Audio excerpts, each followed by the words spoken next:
5 ans, c'est l'une de vos revendications? En tout cas, l'accès au droit commun, vous savez, on s'est battu pendant le précédent quinquennat pour faire de la jeunesse une priorité.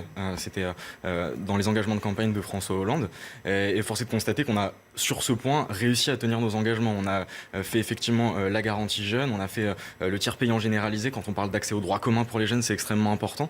On a mis en place une politique de service civique extrêmement volontaire, justement pour aller vers cette insertion des jeunes dans le marché du travail, avec un taux de transformation, effectivement, je vous vois faire la moue, qui est peut-être encore à discuter, mais avec un premier pas dans le marché du travail et dans une activité qui fait sens pour les jeunes, qui ont un impact social ou environnemental extrêmement intéressante. Aujourd'hui, pour vous répondre sur ce qu'on attend d'Emmanuel Macron aujourd'hui, c'est d'abord qu'il arrête effectivement de faire ce petit casting dont vous parliez aussi, et de prendre un jeune par-ci par-là, et qu'il arrête d'enjamber les corps intermédiaires, c'est-à-dire les associations qu'on représente aujourd'hui sur ce plateau, mais aussi les syndicats de jeunes.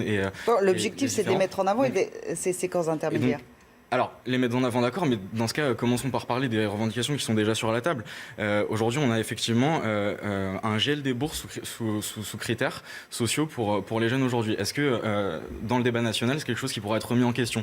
On a aujourd'hui un service national universel qui va faire que certains jeunes seront obligés de travailler sans être rémunérés pendant l'été.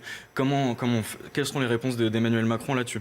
On a aujourd'hui encore une sélection à l'université qui est un recul par rapport à la marche de l'histoire sur l'université. On a eu différentes initiatives très intéressantes. On a eu l'université libre de Vincennes. On a eu encore jusqu'à aujourd'hui la création par Xavier Niel de l'école 42 avec une condition d'accès qui était sans le baccalauréat, avec des choses qui sont en train de bouger dans la société, engagées, extrêmement intéressantes. Et aujourd'hui, on ferme les portes de l'université en instaurant une sélection pour ces jeunes. Et ça, c'est inadmissible. Donc c'est sur ces questions qu'on attend des réponses beaucoup plus concrètes d'Emmanuel Macron.